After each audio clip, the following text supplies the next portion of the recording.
Took you right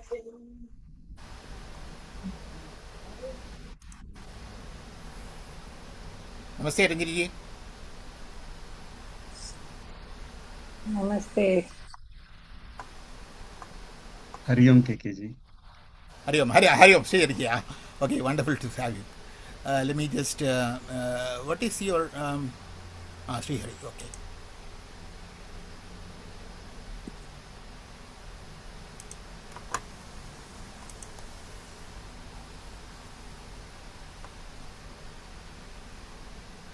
Okay, now it's already 10:30. I think, shall we get started?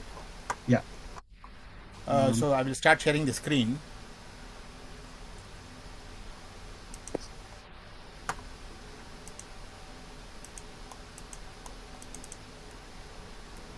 Can you see the screen?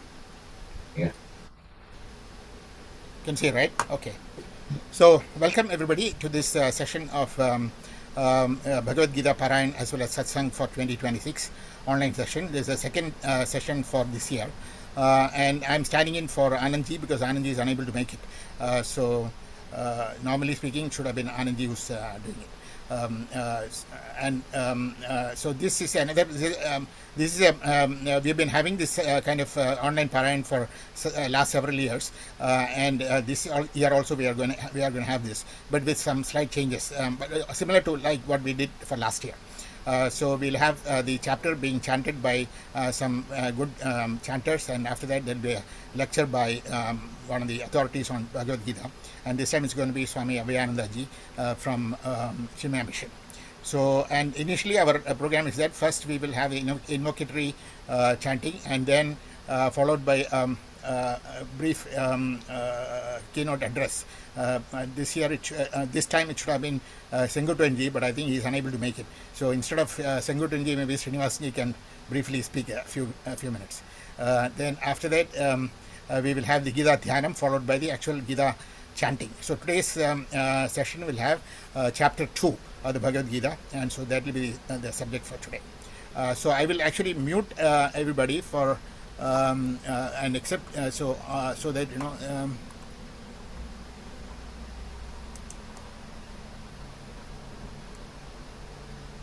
So that there is no disturbance.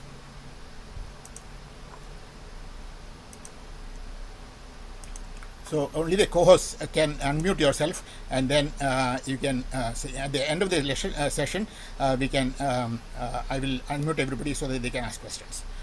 Okay, so let's get started, and we will have initially the Dhyanam invocation as well as Dhyanam by Padminiji. Padminiji will start with 3 Omkaras followed by the Dhyana Slokas.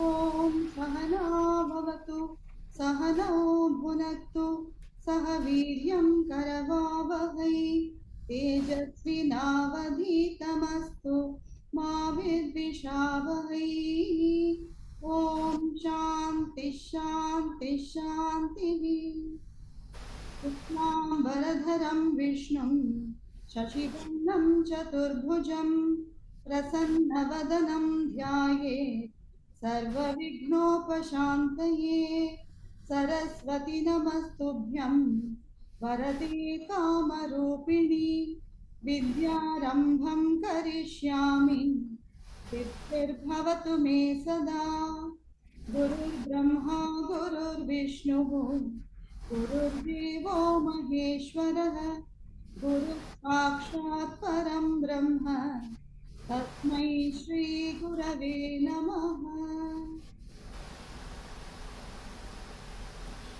You can do Sarvamangala Mangalye Shive Sarvarsadhiya. सर्वमङ्गलमाङ्गल्ये शिवे सर्वार्थसाधिके शरण्ये त्र्यम्बकं देवी नारायणि नमोऽस्तु ते. Now, the time for welcome address. So it should have been, as I said earlier, it should have been done by our HAB chairman, but he's busy elsewhere, so he's unable to make it for now. So I think Srinivasani can give a brief address. Hari Om.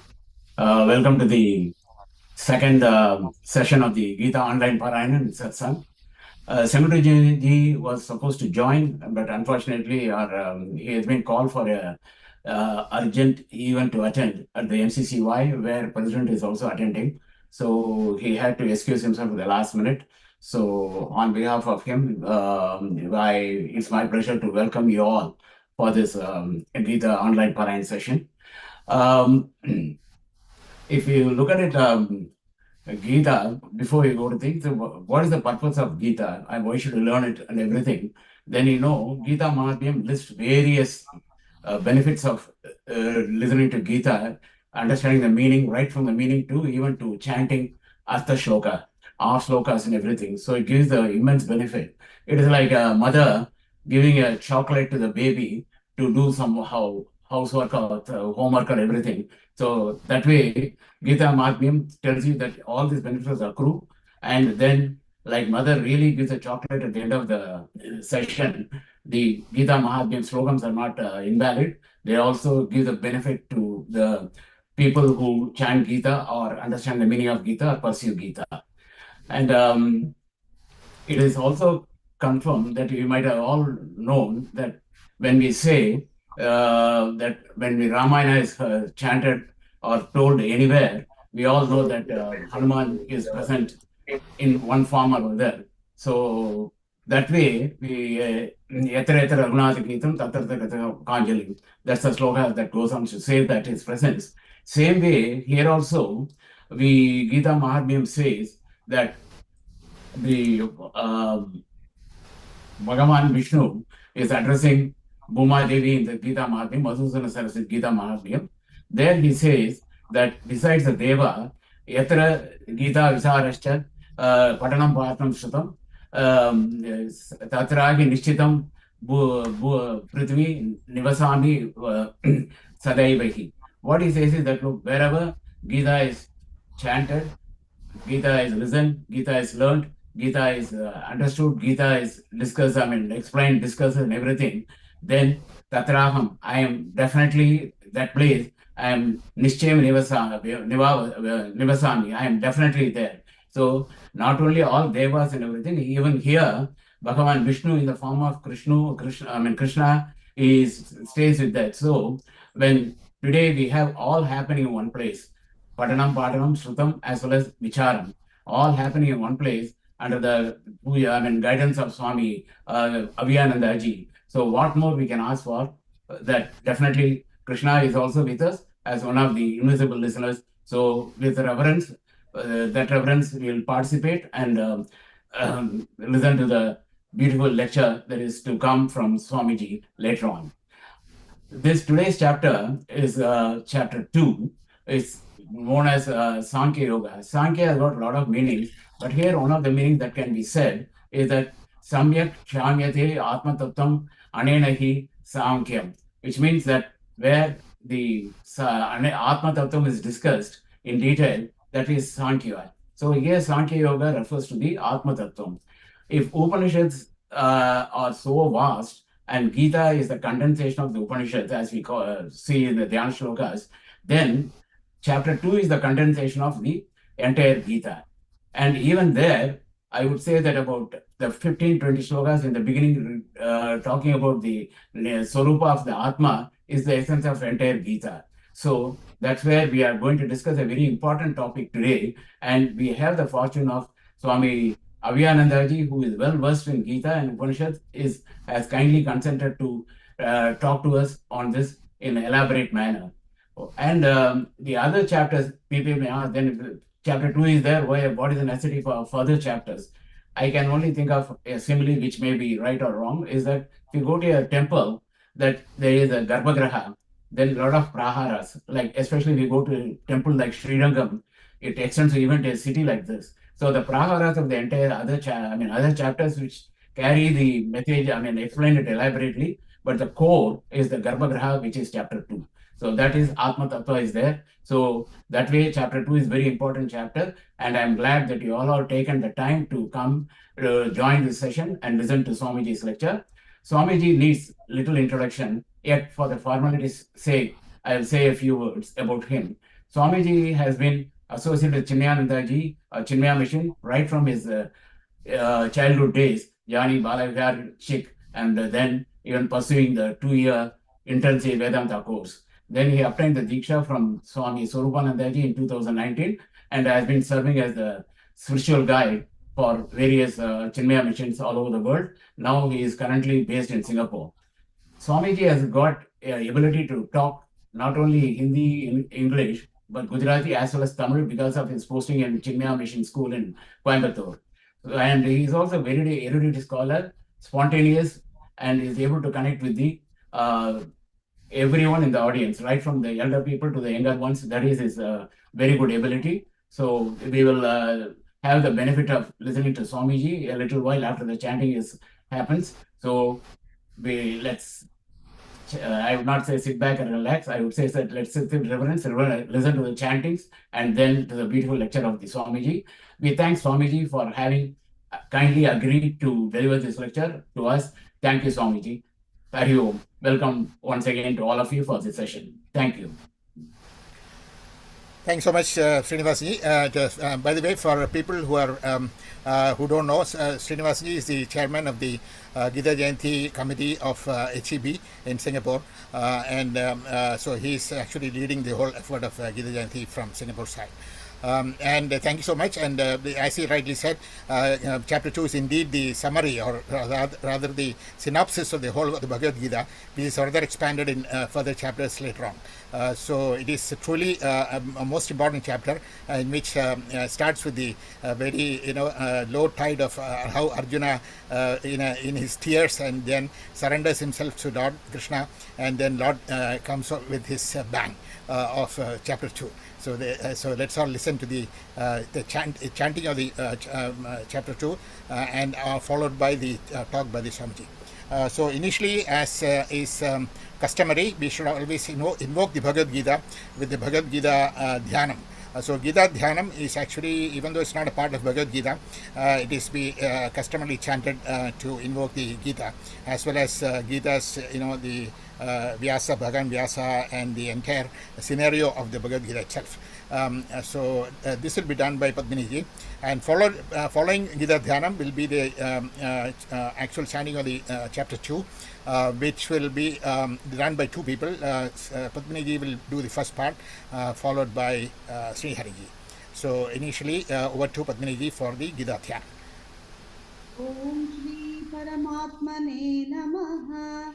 अथ श्रीमद्भगवद्गीता ध्यानम् ॐ पार्थाय प्रतिबोधितां भगवता नारायणेन स्वयं व्यासेन ग्रथितां पुराणमुनिना मध्ये महाभारतम् अद्वैतामृतवर्षिणीं भगवतीम् अष्टादशाध्यायिनीम् अम्ब त्वामनुसन्दधामि भगवद्गीते भवद्वेषिणी नमोऽस्तुते व्यासविशालबुद्धे फुल्लारविन्दायतपत्रनेत्र येन त्वया भारततैलपूर्णः प्रज्वालितो ज्ञानमयः प्रदीपः प्रपन्नपारिजाताय स्तोत्रवेत्रैकपाणये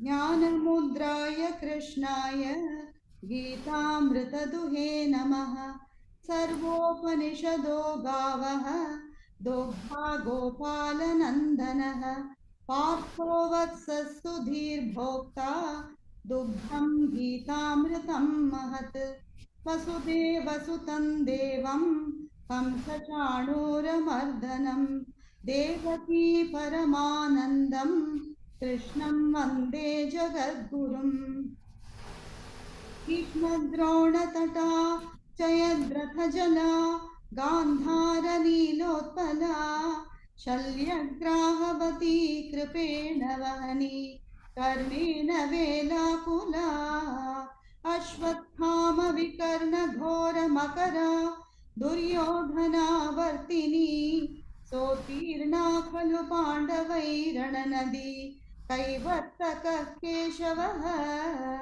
पाराशर्यवचः सरोजममलं गीतार्थगन्धोत्कटं नानाख्यानककेसरं हरिकथा सम्बोधनाबोधितं लोके सज्जन षट्पदैरहरः पेपीयमानं मुदा भूयाद्भारतपङ्कजं कलिमल प्रध्वंसि न श्रेयसे मूकं करोति वाचालं पङ्गुं लङ्घयते गिरिं यत्कृपातमहं वन्दे परमानन्दमाधवं यं ब्रह्मा वरुणेन्द्ररुद्रमरुतः स्तुन्वन्ति दिव्यैस्तवैः वेदैः साङ्गपदक्रमोपनिषदैः गायन्ति यं सामगाः ध्यानावस्थिततद्गतेन मनसा पश्यन्ति यं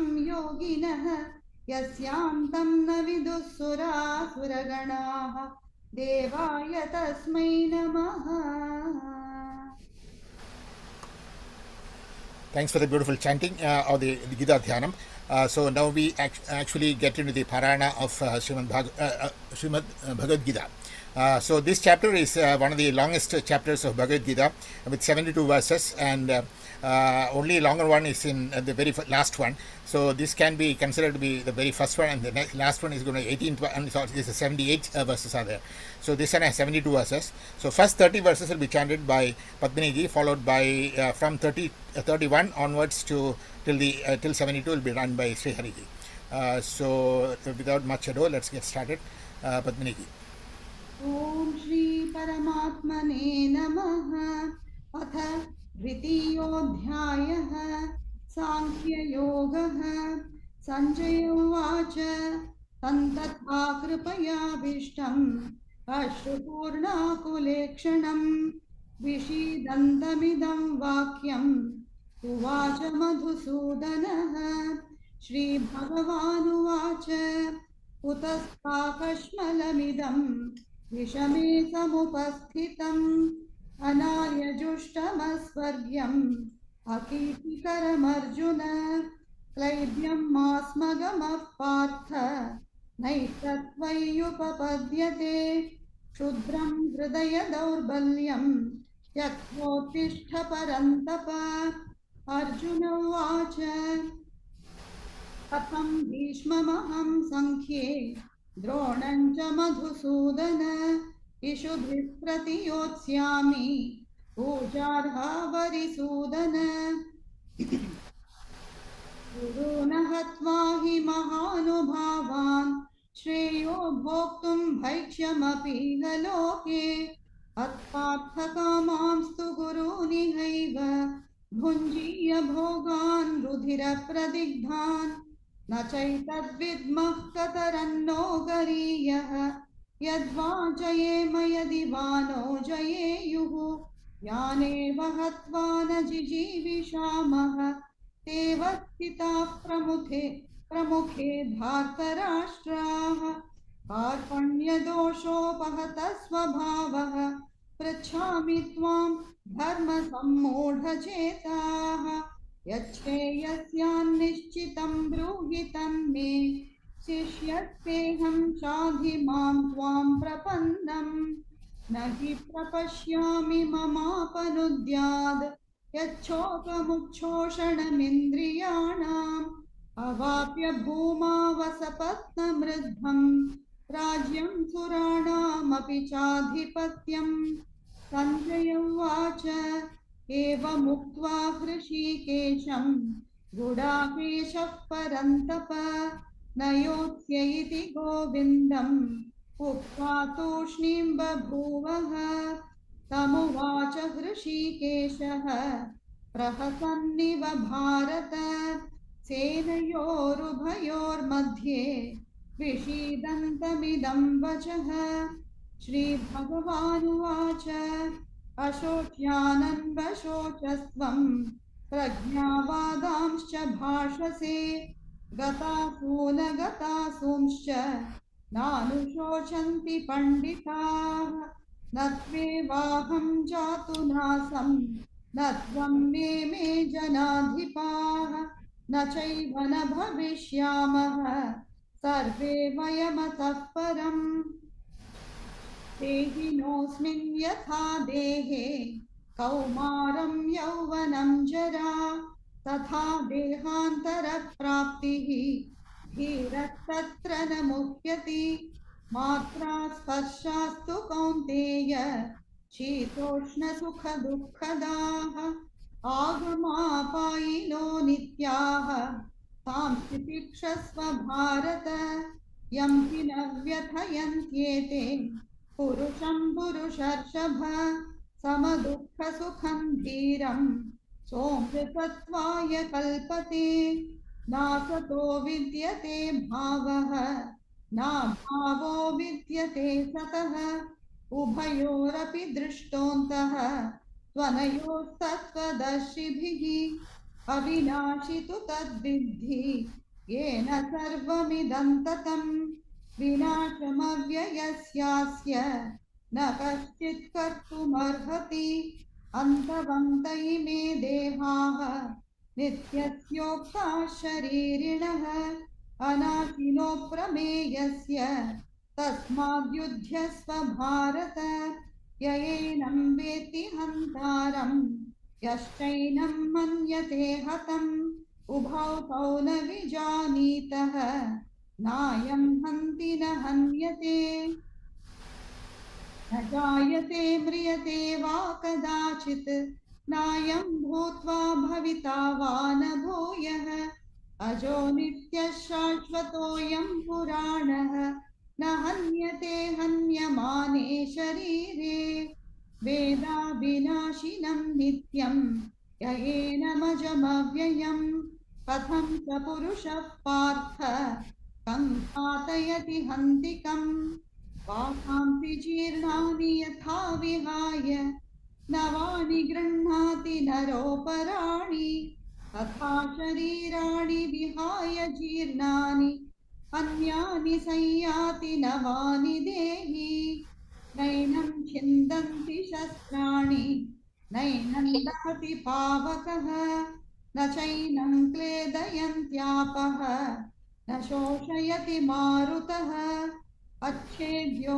यमदाह्योऽयम् अक्लेद्यो शोष्य एव च नित्यः सर्वगतस्थाणुः अचलोऽयं सनातनः अव्यक्तोऽयमचिन्त्योऽयम् अविकार्योऽयमुच्यते तस्मादेवं विदित्वैनं नानुशोचितुमर्हसि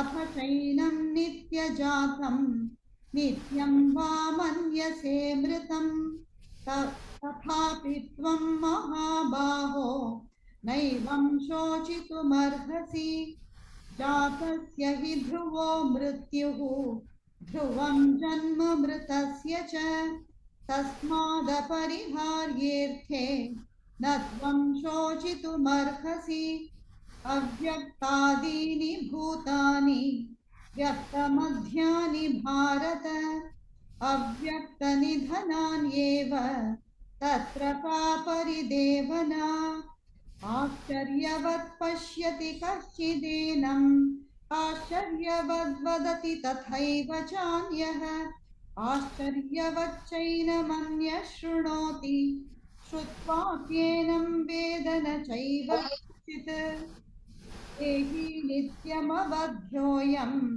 देहे सर्वस्य भारत तस्मात् सर्वाणि भूतानि न त्वं शोचितुमर्हसि स्वधर्ममपि चावेक्ष्य न विकम्पितुमर्हसि धर्म्याधियुद्धात् श्रेयोऽन्यत् क्षत्रियस्य न विद्यते यदृच्छया चोपपन्नं स्वर्गद्वारमपावृतं सुखिनः क्षत्रियाः पार्थ लभन्ते युद्धमीदृशम् अथ चेत्त्वमिमं धर्म्यं सङ्ग्रामं न करिष्यसि ततः स्वधर्मं कीर्तिं च हित्वा पापमवाप्स्यसि अकीर्तिं चापि भूतानि कथयिष्यन्ति ते व्ययाम् सम्भावितस्य चाकीर्तिः मरणादतिरिच्यते भयाद्रणादु परतं मंस्यन्ते त्वां महारथाः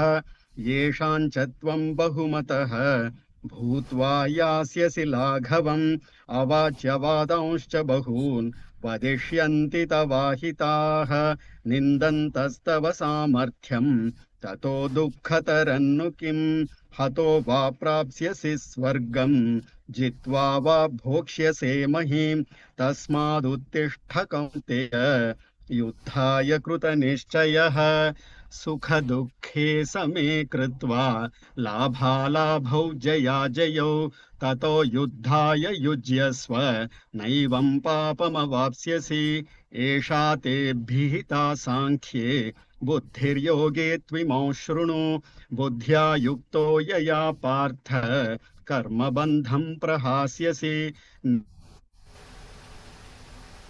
प्रत्यवायो न विद्यते स्वल्पमप्यस्य धर्मस्य त्रायते महतो भयात् व्यवसायात्मिका बुद्धिः एकेह कुरु नन्दन बहुशाखा ह्यनन्ताश्च बुद्धयो व्यवसायिनां यामिमां पुष्पितां वाचं प्रवदन्त्यविपश्चितः वेदवादरताः पार्थ नान्यदस्तीति वादिनः कामात्मानः स्वर्गपराः जन्मकर्मफलप्रदां क्रियाविशेषबहुलां भोगैश्वर्यगतिं प्रति भोगैश्वर्यप्रसक्तानां तयापहृतचेतसां व्यवसायात्मिका बुद्धिः समाधौ न विधीयते त्रैगुण्यविषया वेदाः निस्त्रैगुण्यो भवार्जुन निर्द्वन्द्वो नित्यसत्त्वस्थः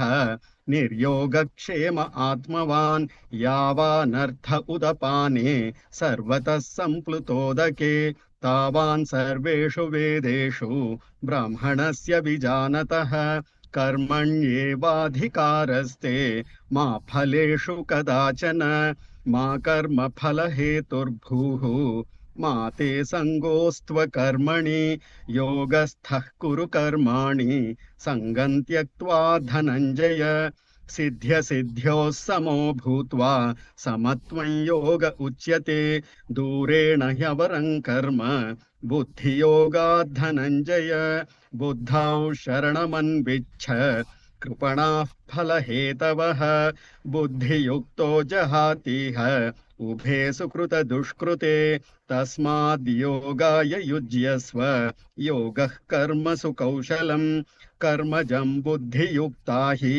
फलं त्यक्त्वा मनीषिणः जन्मबन्धविनिर्मुक्ताः पदं गच्छन्त्यनामयन् यदा ते मोहकलिलं बुद्धिर्व्यतितरिष्यति तदा गन्तासि निर्वेदं श्रोतव्यस्य श्रुतस्य च श्रुतिविप्रतिपन्ना ते यदा स्थास्यति निश्चला समाधावचला बुद्धिः तदा योगमवाप्स्यसि अर्जुन उवाच स्थितप्रज्ञस्य का भाषा समाधिस्थस्य केशव स्थितधीः किं प्रभाषेत किमासीत व्रजेत किं श्रीभगवानुवाच प्रजहाति यदा कामान् सर्वान् पार्थमनोगतान् आत्मन्येवात्मना तुष्टः स्थितप्रज्ञस्तदोच्यते दुःखेष्वनुद्विग्नमनाः सुखेषु विगतस्पृहः वीतरागभयक्रोधः स्थितधीर्मुनिरुच्यते यः सर्वत्रानभिस्नेहः तत्तत्प्राप्य शुभाशुभं नाभिनन्दति न द्वेष्टि तस्य प्रज्ञा प्रतिष्ठिता यदा संहरते चायं कूर्मोऽङ्गानीव सर्वशः इन्द्रियाणीन्द्रियार्थेभ्यः तस्य प्रज्ञा प्रतिष्ठिता विषया विनिवर्तन्ते निराहारस्य देहिनः रसवर्जं रसोऽप्यस्य परं दृष्ट्वा निवर्तते यततो ह्यपि कौन्तेय पुरुषस्य विपश्चितः इन्द्रियाणि प्रमाथीनि हरन्ति प्रसभं मनः तानि सर्वाणि संयम्य युक्त आसीत मत्परः वशे हि यस्येन्द्रियाणि तस्य प्रज्ञा प्रतिष्ठिता ध्यायतो विषयान् पुंसः सङ्गस्तेषूपजायते सङ्गात् सञ्जायते कामः कामात् क्रोधोऽभिजायते क्रोधात् भवति सम्मोहः सम्मोहात् स्मृतिविभ्रमः स्मृतिभ्रंशात् बुद्धिनाशः बुद्धिनाशात् प्रणश्यति रागद्वेषवियुक्तैस्तु विषयानिन्द्रियैश्चरन् आत्मवश्यैर्विधेयात्मा प्रसादमधिगच्छति प्रसादे सर्वदुःखानां हानिरस्योपजायते प्रसन्नचेतसो ह्याशु बुद्धिः पर्यवतिष्ठते नास्ति बुद्धिरयुक्तस्य न चायुक्तस्य भावना न चाभावयतः शान्तिः अशान्तस्य कुतः सुखम् इन्द्रियाणां हि चरतां यन्मनोनुविधीयते तदस्य हरति प्रज्ञां वायुर्नावमिवाम्भसि तस्माद्यस्य महाबाहो निगृहीतानि सर्वशः इन्द्रियाणीन्द्रियार्थेभ्यः तस्य प्रज्ञा प्रतिष्ठिता या निशा सर्वभूतानां तस्याञ्जागर्ति संयमी यस्याञ्जाग्रति भूतानि सा निशा पश्यतो मुनेः आपूर्यमाणमचलप्रतिष्ठं समुद्रमापः प्रविशन्ति यद्वत् तद्वत् कामायं प्रविशन्ति सर्वे स शान्तिमाप्नोति न कामकामी विहाय कामान्यः सर्वान् पुमांश्चरति निःस्पृहः निर्ममो निरहङ्कारः स शान्तिमधिगच्छति एषा ब्राह्मी स्थितिः पार्थ नैनां प्राप्य विमुह्यते स्थित्वा स्यामन्तकालेऽपि ब्रह्मनिर्वाणमृच्छति ॐ तत्सत् इति श्रीमद्भगवद्गीतासु उपनिषत्सु ब्रह्मविद्यायां योगशास्त्रे श्रीकृष्णार्जुनसंवादे साङ्ख्ययोगो नाम द्वितीयोऽध्यायः Shri Krishna Arpanamastu. Thank you so much, Sri Hariji. So we have completed the chapter 2 of Bhagavad Gita by Padmini as well as Sri Hariji. Now, customarily, we chant the Gita Mahatmyam also, and this also will be done by Sri Hariji.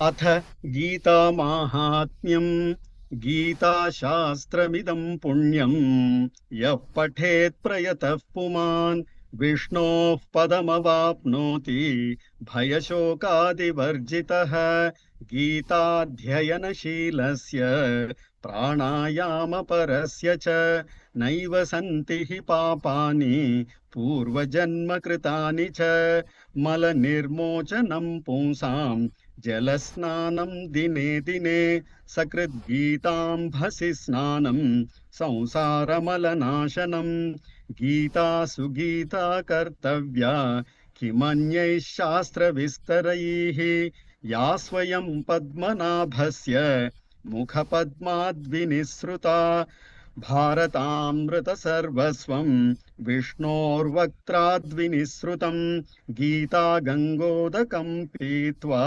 पुनर्जन्म न विद्यते सर्वोपनिषदो गावः दोग्धा गोपालनन्दनः पार्थो वत्सः सुधीर्भोक्ता दुग्धं गीतामृतं महत् एकं शास्त्रं देवकी पुत्रगीतम् एको देवो देवकी पुत्र एव एको मन्त्रस्तस्य नामानि यानि कर्माप्येकं तस्य देवस्य सेवा हरिः ओम्. Thank you so much, Sri Hariji. Again, beautifully chanted as always.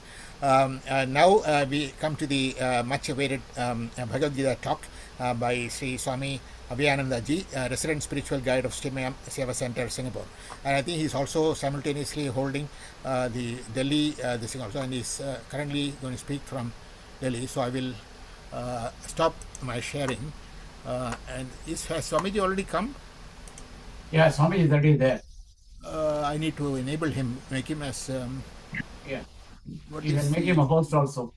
Yeah, I need to make him as co-host. What is the name under which he's coming? Hari Om, this is Avyayana.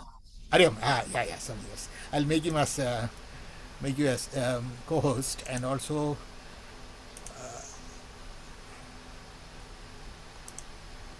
spotlight for everybody. Yeah. Okay, Swamiji, wonderful to have you. And we will now, without much ado, let's listen to Swamiji, and we can ask questions to Swamiji at the end of the session.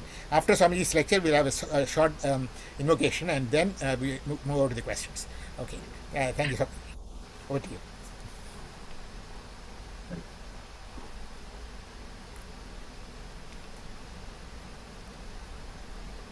Om Shri Krishna Paramatmane Namah. Om Shri Chinmaya Gurave Namah. Hari Om.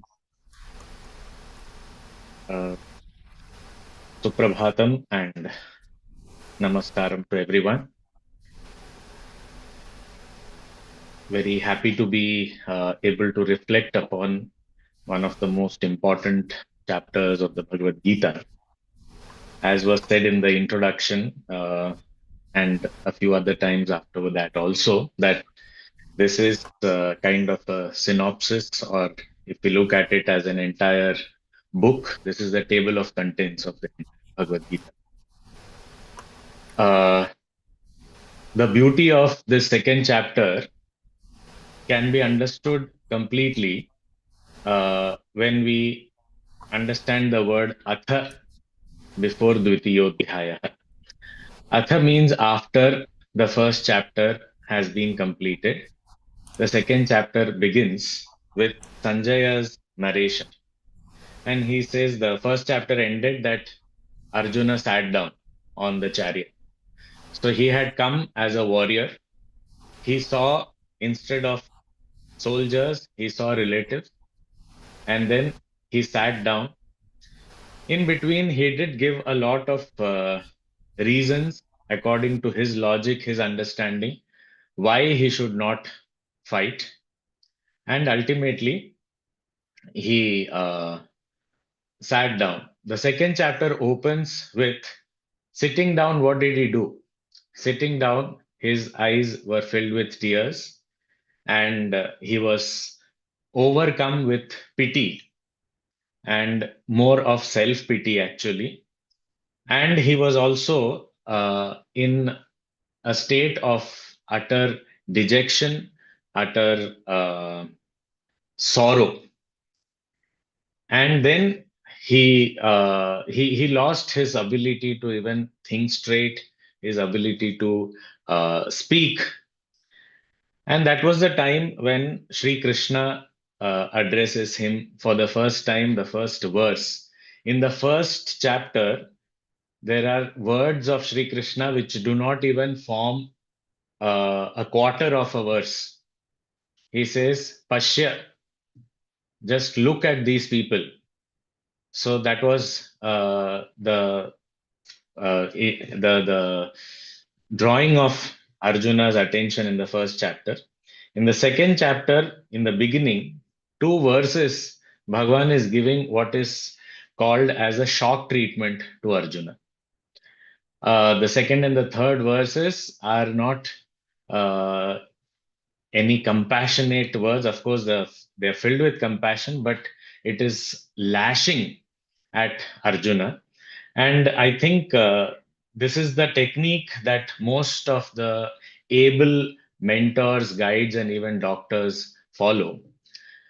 It is very interesting that the first chapter, Bhagavan Sri Krishna did not speak at all. In spite of Arjuna speaking so much and giving logic which one would understand it is misplaced logic. One would understand it is not the right thing that he's concluding. Yet Bhagavan did not speak much. And now he begins his speech with something very lashing. He comes out to, as though scold Arjuna. And when we chant it, usually all of us chant all the verses in a very, nice, with a lot of devotion we chant. But these two verses, actually, Bhagwan would not have said in this way. Bhagwan would have said, Kutastva kashmalamidam vishamesham upasthitam. He must have really scolded Arjuna. So he's saying, where did this, what kind of confusion you are in, and how come you are saying such things which don't make any sense at all? Anarya dushtam. It is not befitting a person who is who thinks in a sane manner. Aswargyam, it is not going to lead you to anything great. No great achievement is going to be. Akirtikaram, and your good name in this world also is going to be blemished. And to the extent that he goes to the extent of saying, Klaibyam masmagam of Partha. You are, you look like a man, but the way you are behaving, I don't know, carried out, carried away by emotions. So whether you are a man or a woman, the point is, it is not putting woman down or raising man up or anything like that. We have to understand a woman has her emotions as her strength, and a man has his logical thinking, and if we ask both of them to do the other thing, they will not succeed. So a man, if you say that you think emotionally, they will not be able to do same way. So because it's a strength, and same way the other side, so the when we hear Bhagwan is saying Klaibyam Masmagam of Partha, your abilities of a man also are not to be seen now, and abilities of a woman of that compassion and real emotion, that also is not there in you. You don't have that motherliness or anything like that, that selflessness or anything like that. You are just right now only ready to escape, and this shall not be allowed. So that is why he is using such harsh language, and he says nai tattvayu papadyate, it does not fit you. And this kind of weakness, Kshudram Hridaya Daurbalyam Tyaktva, having given that up, Uttishta Parantapa, get up. And he is addressing Arjuna as Parantapa. You are the scorcher of enemies. You are the one because of whom the enemies get troubled a lot. So you are capable of winning so many wars, and you have won so many so far. So just get up and start. So in life also, whether they are parents or teachers or mentors or guru, whoever it may be, initially they when they look at us and see us in a dire need of guidance, they do not start speaking immediately. This is something that we need to understand, that Bhagavan Sri Krishna is demonstrating. And sometimes I do feel that, was Arjuna really in that confused state, or he was just acting because he wanted us to get the knowledge? I do not know that for sure.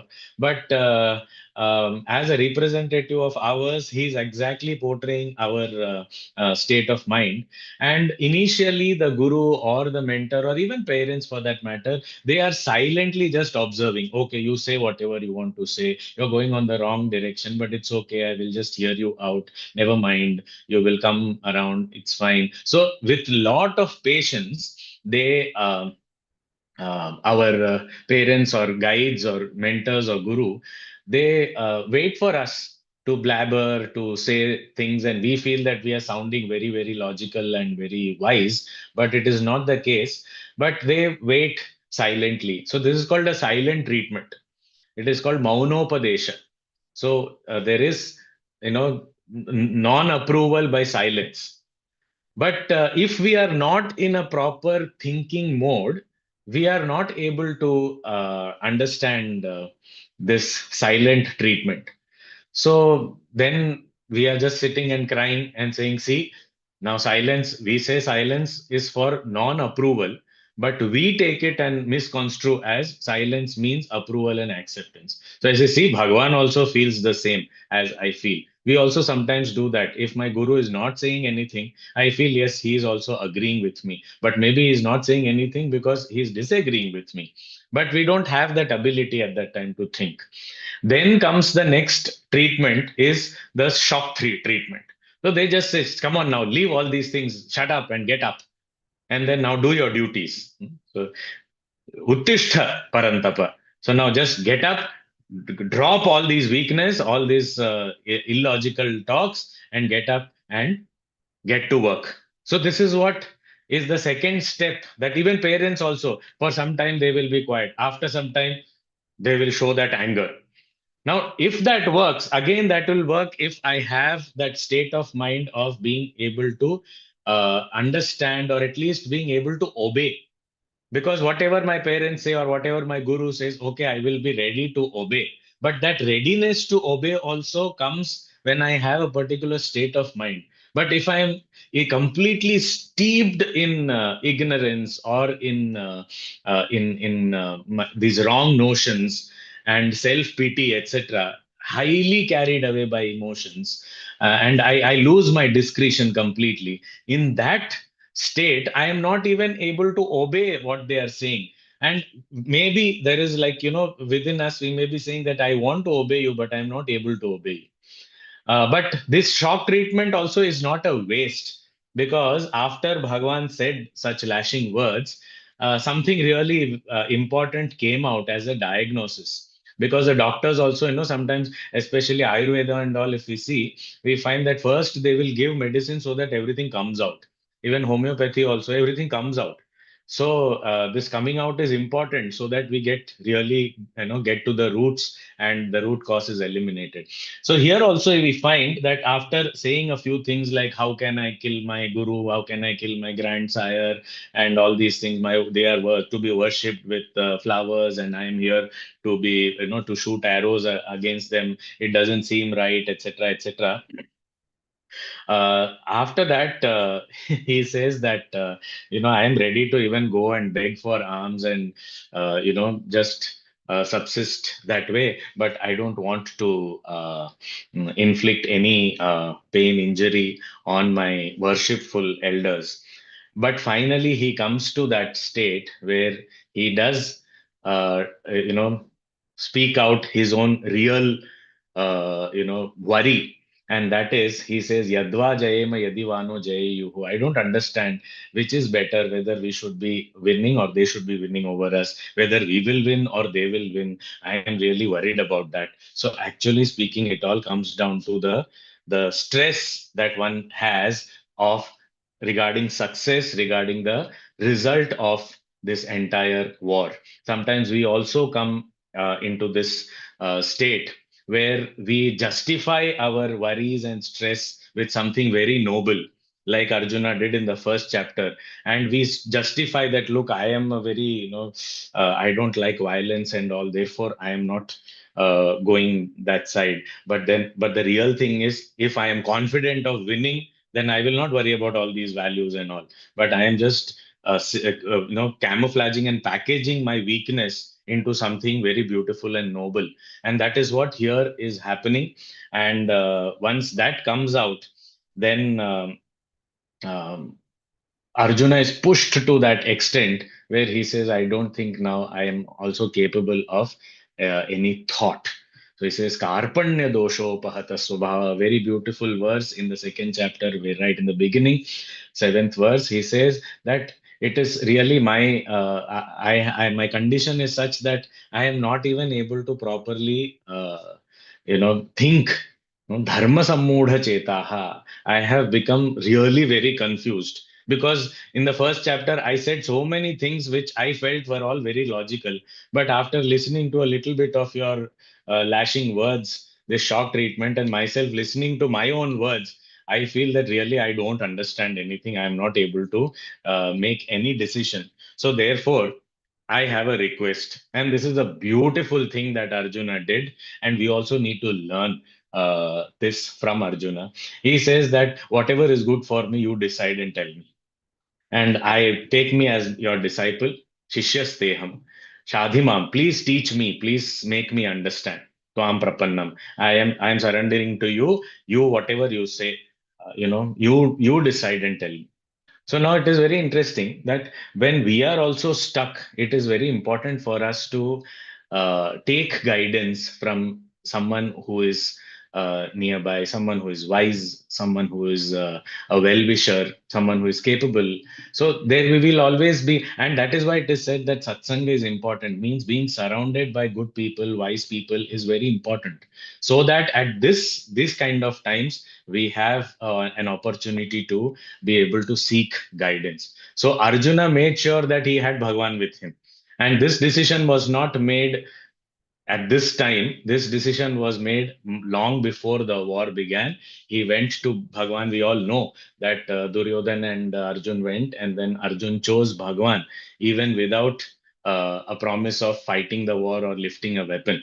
So having wise counsel available with us, having the Lord on our side is very, very important. It is more important than an army also, because this is what changed the life of Arjuna, and thanks to him, that has changed the life of all of us, that we are also able to get this knowledge. So he says that, oh Lord, I am not able to think, therefore, I request you to guide me on whatever is good for me. But only thing is, this surrender is not complete. He says that Tvam Prapannam, I am surrendering to you. But what he is afterwards saying is Na Yotse, but I will not fight. Which means what? That you tell me what is good for me. I am ready to listen now. But whether I will obey or not, that I don't promise, because I don't feel like fighting right now. So, which means that I still I'm not able to decide and act based on what you say, but I'm ready to listen. And this is good enough to begin with. That at least I am ready to listen. Sometimes our mind behaves in such a way that it does not want to even listen to any good counsel. So at least listening is the first step. And here he has shown his availability to listen to good counsel from Sri Krishna. And he says that I may not be ready to obey you instantly. That I'm not saying, but then at least I will be able to listen to what you're saying. And once you convince me, then I will also obey you. But then the onus is now on Bhagwan, saying that you have to convince me to be able to obey you. But right now, I'm not in a position to obey you, but I am definitely open to listen.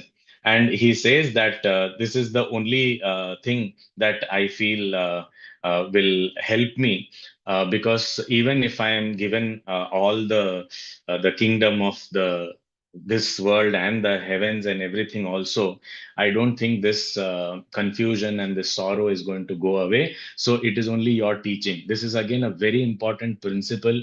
We have not even started Bhagwan's Upadesha, but still there are so many things that we have, even in the words of Arjuna, that he's saying that I cannot see any alleviation or freedom from all this sorrow and confusion, except even if I get the riches and the kingship of this world, or the even the heavens, uh, other than your teaching.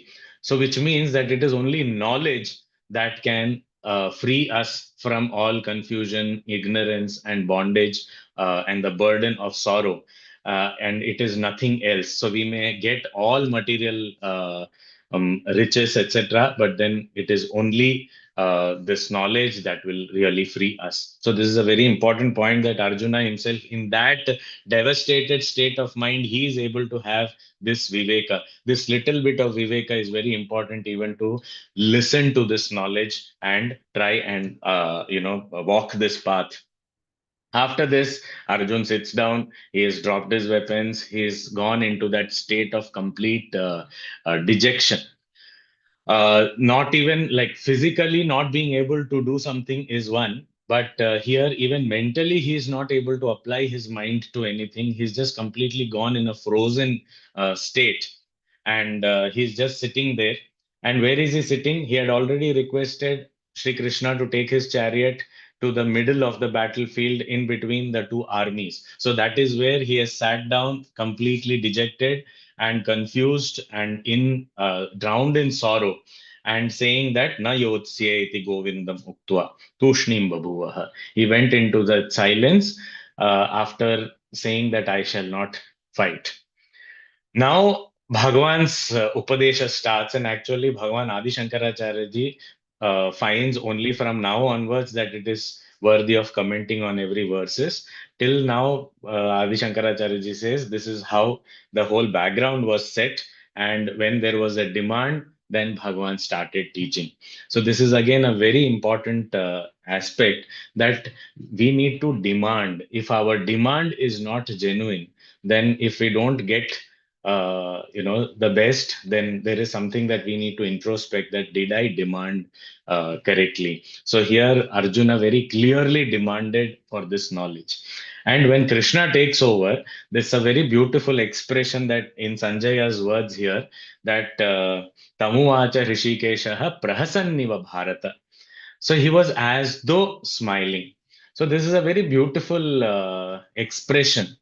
At various levels, this can be understood, and various acharyas explain to us in different ways. But here, if we have to see one or two different meanings, prahasanniva means when we go to a doctor and give our symptoms to the doctor, and the doctor also gets under stress, then we know what will be the condition of the patient, because the doctor says that this is really stressful. Why? Because I've never heard what this is, I've never studied about this, but okay, anyway, you just lie down, I will conduct a surgery over you. So such a patient will run away only because he'll feel that the doctor is more stressed than I am. So that cannot be the case.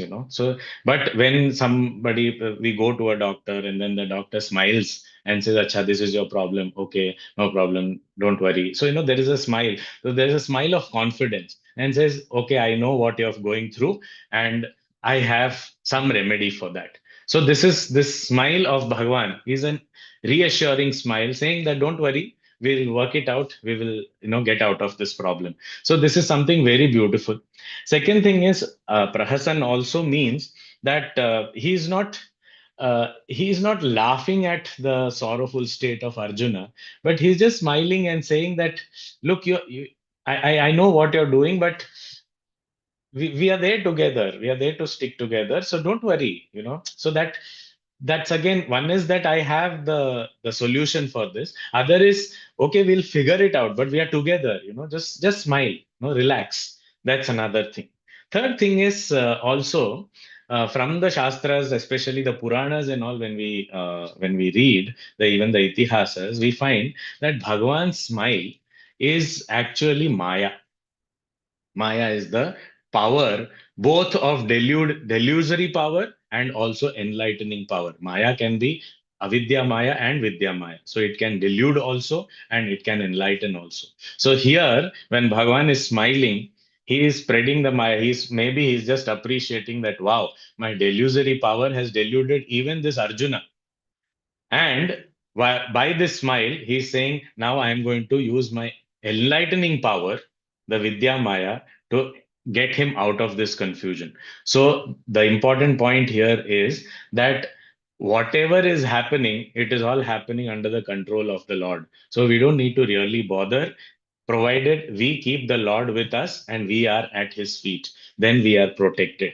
So here, with that reassuring, confident smile of Sri Krishna, the verses begin. Also, it is saying that I was angry with you few verses ago. There was this lashing words and scolding. So he says now he's smiling, which means that the purpose of that lashing is fulfilled. That all your inner fears have come out. So now we are going on track. And he's saying, I am not angry with you. Don't worry. That was also love. And now, whatever I am going to tell you, that is also out of love. So, with that peace and, assurance, now Sri Bhagavan Uvacha, Bhagavan begins from the verse 11 onwards. It is very interesting how Sri Krishna is, guiding Arjuna, because this is something that is applicable to all of us, whichever state of life we may be in, whichever stage of life we may be in. Because, for example, for children, or students, this is very, very important to understand that this is the type of guidance the elders also tend to give. So I should be receptive of this guidance and how I should demand this kind of guidance. So this is something to learn for the elders, parents, teachers, etc. For them also, this is lovely guidance as to how to guide the students or the children, or how to, a lesson in parenting also we will find here. At first, if there is a problem at a level, let us say there's a worldly problem, if we are trying to solve that problem at the same worldly level, it may not get solved, because it temporarily we may end up solving, but then it will relapse. So at that same level, if we are going to solve, it may not work out. So that is why we understand that when the problem is a particular level, rising above that level and then looking at the problem itself helps us solve the problem. So this rising above is what Sri Krishna is trying to do right now, right from the first verse that he is starting. So this, whoever is in the field of education, if they read the second chapter, actually they will understand teaching pedagogy and what are the teaching methodologies and all. It is beautifully explained. That is why it is not just like that we eulogize and say that Krishnam Vande Jagat Guru. He is indeed Jagat Guru. He is the best teacher. So he's actually teaching us how to teach also, teaching us how to study also, teaching us how to think also. Everything is given by Sri Krishna in this second chapter itself, and of course in the following chapters.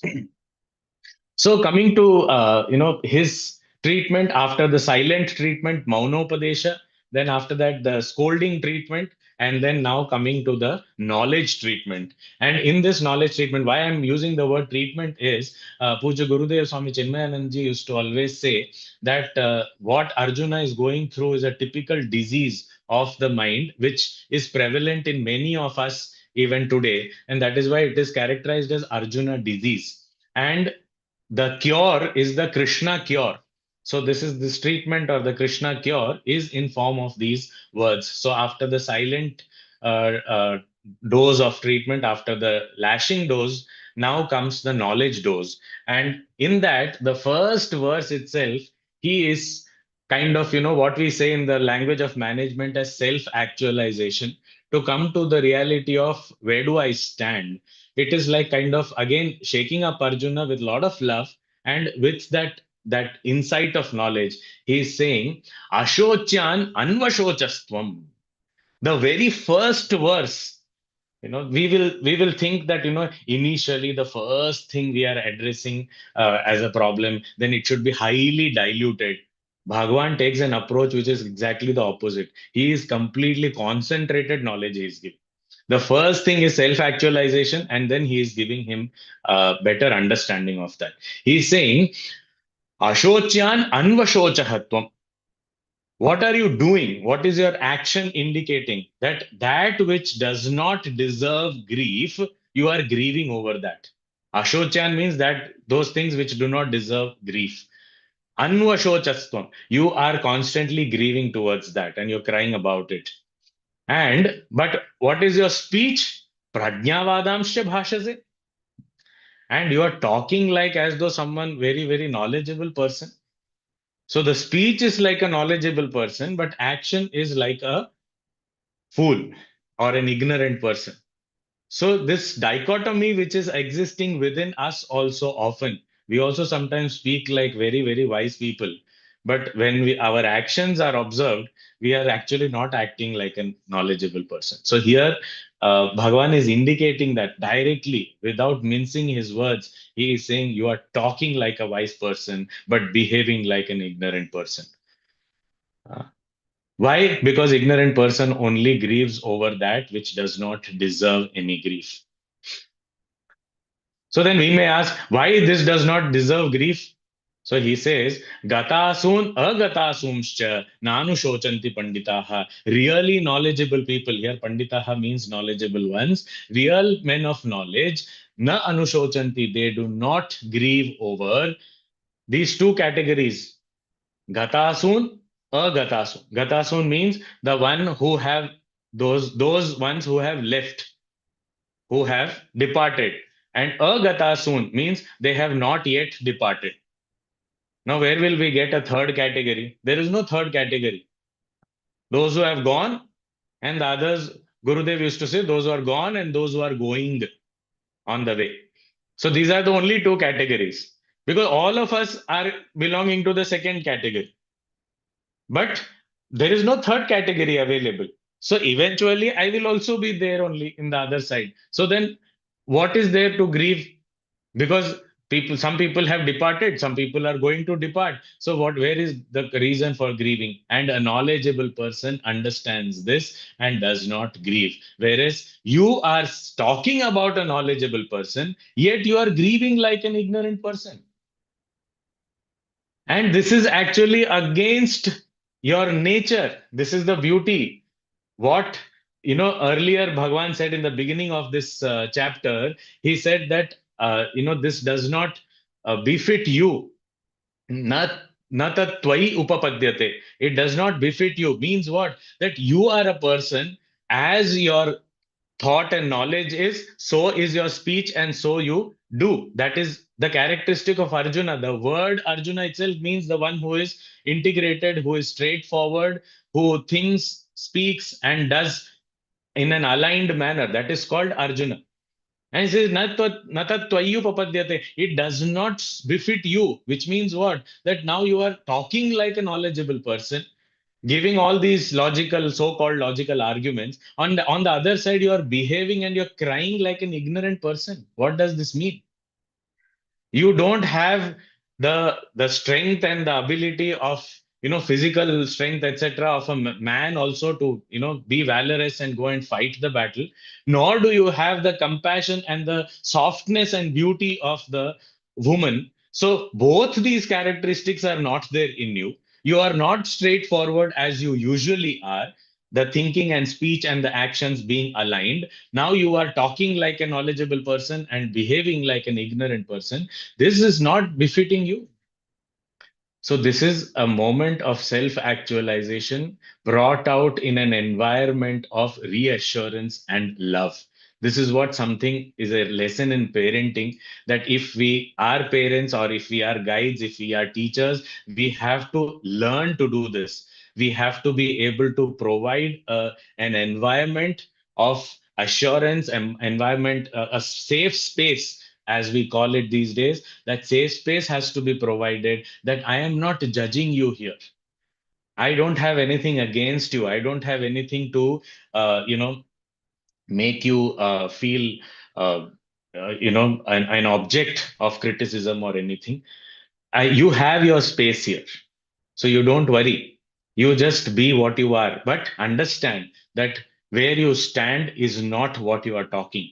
You stand somewhere else and you're talking about something else. And when you deny your current position, you will never be able to find a way out of this place.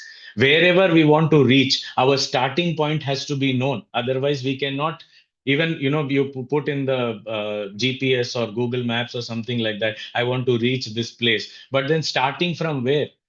Where is your current location? If that is not known, then the roadmap is not possible. Destination may be known, but you don't know how to go there, because I don't know where I am standing right now. So here in this first verse, Bhagavan is saying that the characteristic of a knowledgeable person is he doesn't grieve over those who have departed and those who are yet to depart.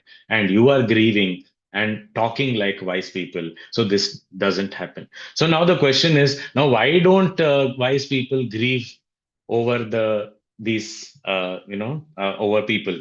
So he says that, look, there are different standpoints. Now the standpoints also Bhagwan takes very beautifully. This is again guidance for educators, even people, for parents, etc. That yes, you may lift the mind of the student to the highest, and that's what Bhagwan is doing here. But if the gap is too high, for the student to take a leap to the level of the teacher is difficult. So therefore, what happens is, here we will see that Arjuna is here and Sri Krishna is here. He lifts the mind. This is very important, because as a solution to a problem here, the mind has to be lifted to a higher level. But then slowly, Bhagwan comes down to the level of the disciple as though holds his hand and then slowly lifts him up. And when he lifts him up, he takes him to the highest. I'm not talking about the entire Gita, I'm talking about just the second chapter. He succeeds in lifting Arjuna to the highest. This is the beauty that Bhagwan's teaching has, his methodology has. He says, from the highest standpoint, he says, what is your identity, Arjuna? What is my identity? What is the identity of all these kings standing here? They are, you consider them as this body? If you do not consider them as this body which you have studied, because Arjuna had studied all these things in those days, all fields of knowledge, even including the Upanishads, etc., was given in the Gurukula. They spent 12 long years in the Gurukula, minimum 12 years. And so they did get all this knowledge. The self knowledge was also imparted. But not everyone went on the spiritual path, but this knowledge was given. So he said, if you understand that this body which is perishing, constantly changing, if that is not you, then the pure consciousness, that is your true identity, there was never a time that consciousness is not there. Even before the body was born, that consciousness was there. And long after this body is gone, also the consciousness shall remain. So there was never a time, and there will never be a time when this self is never there. नत्वेवाहं जातु नासं न त्वं नेमे जनाधिपाः न चैव न भविष्यामः सर्वे वयम् ततः परम्. So he says that there is no time when this self, I, did not exist. So if that is what you're considering, people, then there is no harm. You're not going to kill anyone. Nobody is going to die. So there is nothing to grieve over. And if we understand this, then what about this body? So he says this body is taken up, and we live life, and then we uh, get out of it. For example, even this body also we are keeping on changing.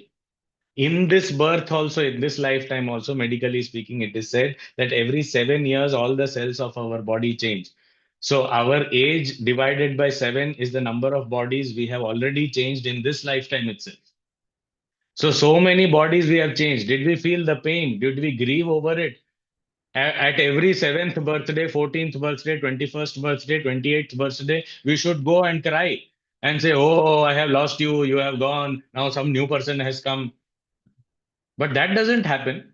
We don't cry over every body that is being changed. So when there is a major change, that time why are we crying? This is Bhagwan's argument. So it is going through different phases, Kaumaram, Yauvanam, Jara, all these things. So another body, new body is coming. What is the problem? So we don't need to bother about that.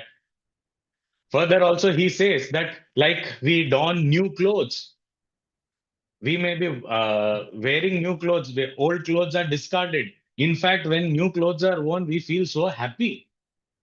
But when a new body is given, that time, why are we not being happy? When we discard the old tattered clothes, we are actually happy that, okay, I'm going to get something new. But, and in every festival, etc., we wear new clothes and we celebrate. But when this old clothing is given up and a new clothing is being formed in some mother's womb, why am I feeling any pain or sorrow? This is Bhagwan's direct argument. So therefore, what do I do? He says, whatever is changing, just forbear and understand it is coming and going. Agamaha, apainaha, anityaha, they are not eternal. So don't worry about them. Just keep recognizing that which is the changeless substratum amidst all this change. And he gives a very beautiful definition of reality. And this is something that's unique. He says reality is that which is never absent, and unreal is that which is never present. So when we understand this, then we understand in the waking state, I am there, this physical body is there. In the dream state, the physical body is not there. Mind is there, but I am still there. And in deep sleep, when body, mind both are not there, but I am still there, which means that which is never absent, that I is the consciousness, is the self, is the Atman, and that is called as Dehi, Shariri. All these words are used here in the second chapter beginning. And He says this body is something that may not be there in the dream or deep sleep state. The mind is not there in the deep sleep state also. So all these are coming and going, but what remains, what is always there, undeniably, unrefutably, never that which is never absent, that is that reality. And what matters in life is only reality. That which is unreal really should not matter. It is like when we wake up from a dream, what do we say? We say, thank God it was a dream. So what does it mean? That it is unreal, therefore it doesn't matter. Even if we win a lottery in the dream, but when we wake up, we say, after all, it was a dream, there's no use. So, which means that which is unreal doesn't matter. What matters is what is real. If someone gives me a big, uh, bag full of currency notes, I am very happy. But then when I examine, I say they are all fake currency. Then, oh, it is not real. Throw it away. It is of no use. It doesn't matter. But if it is real, then it really matters. So then that which is real is the self. That which is constantly changing is not real. So therefore, how does it matter? Then Bhagwan brings him to another standpoint, slowly coming down, one step at a time. And if we actually read all the arguments of Arjuna in the first chapter, the beauty of second chapter is Bhagwan is addressing all those arguments and refuting them here, but not in an aggressive manner, but in a very methodical manner, coming down step by step. So first lift the student's mind to the highest, so that from there only, from a vantage point only, I can look at the problem objectively. And when I am able to do that, I am able to solve it also. It is possible for me to solve it. So now from there, he comes down and says, okay, if you consider yourself to be the self, there is nothing to grieve, because the self is not born, is not dying, it doesn't go undergo any modification. So therefore, what killing, what dying, nothing happens. So then why are you grieving that I can't kill them? I can't kill them. You are not killing them, because even if you want, you can't kill, because the self is beyond birth, death, everything. Okay, so you understand this. And then he said, no, no, no, but then what about the body? So I said, if the body is what you consider, like the clothes, they are also they keep on getting discarded. So the new ones are worn and the old ones are discarded. So if that is the case, the body, if you are considering body, then whatever is born will undergo modification and it will die. So if that is the case, then why are you again worried? What is the reason for you to grieve? So that is not required. Why? Because the body as such doesn't remain forever. It is not something that is permanent. So that also is not going to be a reason for you to grieve. Okay, so even if from the self standpoint, no need to grieve. From the body standpoint, still no need to grieve, because even if you are not killing them, because anyway, whatever is born will die, and whatever is dying will be born again also. So there is a cycle that is followed. So therefore, whether you fight the war or not, the bodies are going to die anyways. So for that also, you don't have to have that sense of doership. And if you are also in that same cycle, if you consider yourself also as the body and the others also as the body, then what is there to grieve? There also there is nothing to grieve. So from the standpoint of the self, nothing to grieve. From the standpoint of the body, nothing to grieve. Now coming down further, he says, no, no, Bhagavan, what you're saying is right. I understand. But there is one standpoint which you can't refute, and you should allow me to grieve. Sometimes we also go to Bhagavan and say that, please, validate my sorrow. We go to our relatives, our friends, our teachers, our guides, our mentors, even our guru, and we say, oh, Guru, I am very sad. So then what do you come to me for? That you just validate my sadness and say, yes, yes, you are sad. I can understand. It is good. That kind of gurus and all we like, who will keep our sorrow safe. That, okay, okay, don't worry. You are sad, and this sadness is justified. So you can keep crying as much as you want.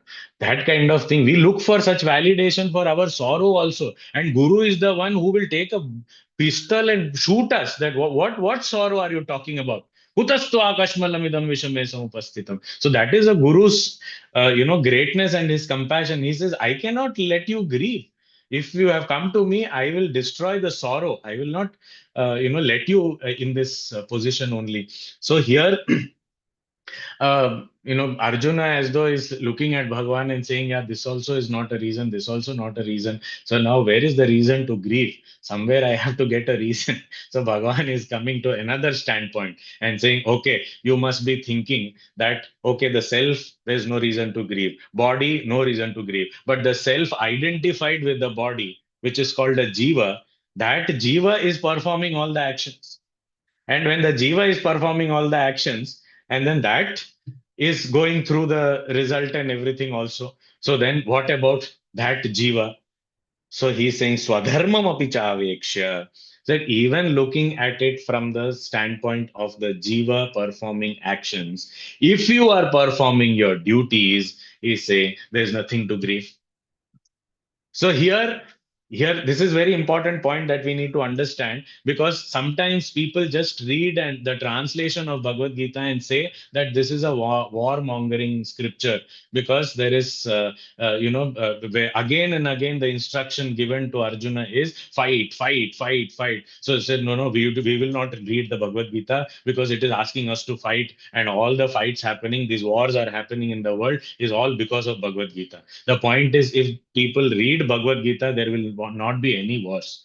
But then, why is Bhagavan saying fight, fight, fight? Because he's saying, for you, a Kshatriya, you are born in a warrior class, warrior family. At this time, this is the time for you to repay the debts of the society, because you have become a soldier with the taxpayers' money. Everybody has invested in you. You have collected as the ruling family of this kingdom. You have collected taxes from people, and it has gone into your education and your training as a soldier. So today you are standing here to fight, and at that time, if you chicken out and if you say that I am not going to fight this battle because I have suddenly changed into a non-violent person, that doesn't hold, right? Because that will be a court martial offense. Forget about court martial. Here is the authority for court martial from the universe also. That is Bhagwan sitting here. So he's saying that this is not acceptable at all. So he says that even from the standpoint of a jiva who is performing duties, this is your duty because you are born in the warrior class, you are trained as a warrior, and for a kshatriya, this kind of an opportunity is never something that people will miss, especially when it is a dharma yuddha. Here Bhagavan says that as a kshatriya, supporting dharma in the protection of what is right, what is justice, from that standpoint, whatever you are doing, this war that has come to you is a great blessing. It is equivalent to the heaven's doors, the gateways to heaven has been opened wide for you, because this is the day you are born for.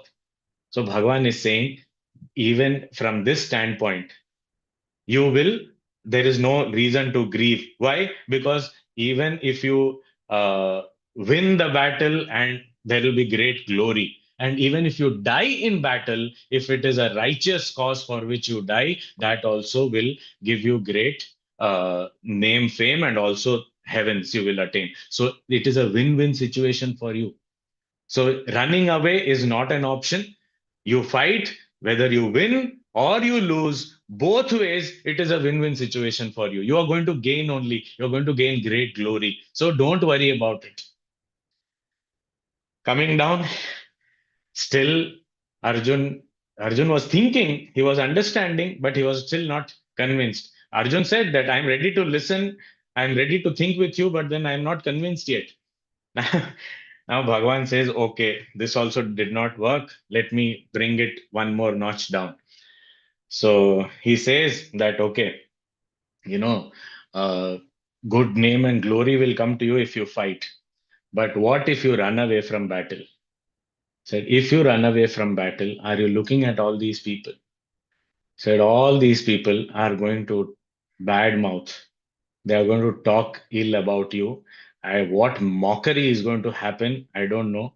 Tomorrow morning newspaper headline will be Arjuna was the best, greatest archer of the world until the day of the war. And he decided to run away, abandon, escape. So this is what is people are going to talk about. And those words are going to be so piercing. People are going to say that he ran away from the battlefield, what kind of a kshatriya he was. And all your people are going to insult. And your people, you say that no, no, no, they love me very much and they will not insult me, they will understand me. Then your enemies are not going to spare you. They are going to talk whatever comes to their mind. Avachyavadamscha bahun vadishanti. They will talk things which I can't even tell you. Avachya means unmouthable words, so which we can't talk about. Such things they will tell you that what a coward he was, and such kind of words, those piercing words. Wherever you are, you may be sitting in some cave also. Some passerby will come and say, "Oh, you look like that Arjun. I have seen your photo on the newspaper. You are the one who ran away from the battlefield. That time, what are you going to do?" All these small, small soldiers who have come into the army 2 years before, they are going to tell stories to their grandchildren saying that I was standing there, Arjuna looked at me, he got so scared that he ran away from the battlefield. So they are going to tell these stories. These are be the legends of you being spoken about to generations to come. So do you want such kind of things? And this is something that people are really scared of. We get into that pressure, all of us, that what are people going to talk about me? What will people say? How will people respond? How are people looking at me? This is something that we all are very, very scared of. And this is something that makes us also succumb to so many decisions, so many things we give up because of that. That what will people think? What will people say? This is something that we all the time are very, very concerned about. Even when there is a youngster in the home, then the parents say that now you should get married. Said why? Because what will people say? Now, that is not a reason for someone to get married. I'm not saying not to get married, but I'm saying that there are better reasons to get married, not this. So you should join this course only. Why? Because what will people say if you don't do this? You are a doctor's child, so you should also become a doctor. Why? What will people say that the doctor's son is a painter? Or how does it look? Now, what people say should not be the reason. But if that affects me, then I learned from Sri Krishna that I can use it to my advantage. That yes, what will people say can be used to my advantage to walk the path of Dharma. Here, this is what Sri Krishna's his master stroke was, that he came down to the level of Arjuna and said, "What will people say if you run away?" And this is what apparently hit Arjuna. Bhagavan must have seen a spark in Arjuna's eyes, and then he lifted, he held his hand and he started lifting him up. And after this, a beautiful account of, he says that I told you about the highest knowledge, and now I'm going to tell you the practical implementation of the right attitude of action. Because with knowledge, we have to have the right action, and right action includes the right attitude. And what is it? So he says, for example, a weekend. What are you going to do this weekend? No, it is very difficult to decide because there are so many options available. Let us say we don't cook at home. Now, where to go and eat? Now, it is a question that it will take 2 hours only to decide where to go and eat, because what do you want to eat? Where do you want to do? What kind of food? Which cuisine? Which place? All these things, it takes a long time. Whereas if you know that you're going to cook at home and you're going to eat, then you directly go there, sit, eat, and time is safe. So similarly, he says that when I know what is to be done, which is duty, then I can do it immediately. But if there is no duty, then the mind is scattered all over the place. So, like a multi branched tree where every direction something or the other is happening. If my mind is going to be scattered like that, I will never be able to attain any success, nor will I be able to find any peace or happiness, because it is a multi pronged mind. Whereas when it is single pointed, when I know exactly what is to be done and I do it, and that is why when there is a routine that I follow, especially our life we see in the weekdays, and even those people who have a routine on the weekends also, then it becomes so easy that this is what I have to do at any time of the day. So my mind is single pointed, and therefore I am happier as a person. So here Bhagavan is pointing that out and saying that performing your duties with the right attitude. And what is that right attitude? He says right attitude is not to be motivated only by the results, but to be able to dedicate this action to a greater or higher altar. That is the greatest motivator, that I am doing it for the Lord. Even if I'm cooking in the kitchen, if I'm cleaning my table, if I'm studying my books, whatever it may be, if I'm doing any action, whatever is my duty, but I do it offering it to the Lord, then what happens is that becomes an act of worship. And this is only called as Buddhi Yoga in the second chapter, and the same is elaborated in the third chapter as Karma Yoga. Here, there are two beautiful definitions of yoga also given by Bhagavan. Yoga, Samatvam Yoga Uchate, the equanimity of mind is called yoga. And when does the mind remain equanimous? When I am able to perform all my duties dedicated to a higher altar, which is converting karma into karma yoga. When I convert karma into karma yoga, then I am more peaceful, more happy, and I am able to progress in whatever I am doing. So he says that karma is good, action is good, but karma yoga or buddhi yoga, as it is given here, is much higher and greater. And when I perform such action with an equanimous mind, automatically yoga karmasu kaushalam, efficiency increases, it improves. So if I want to perform action efficiently, then karma yoga is the path that has been indicated. So after giving these two, then Bhagavan talks about all this action. When we perform in the right manner, then all these different ignorance and confusions and all these things will be washed off, and one will get established in knowledge. One's intellect becomes completely unshakable and focused and rooted in knowledge.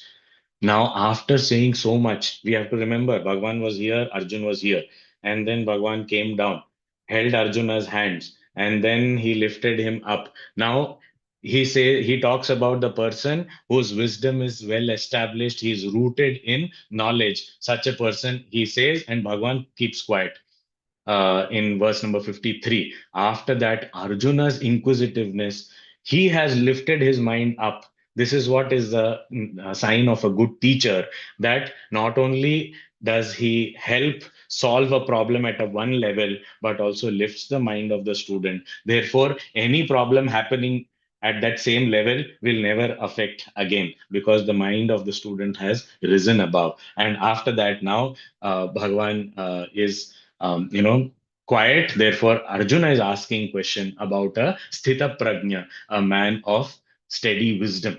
And this entire discourse is a beautiful set of 18 verses, the last 18 verses of chapter 2, which is defining who is a person of wisdom, and how does one live in this world with people, with objects. How does that person have a relationship, and what kind of experiences do they go through? All these things are very beautifully done. But the main definition of the sthita prajna, or the man of wisdom, is given in the verse 55. That is the main definition, and then the elaboration of it in the following 17 verses. What does he say?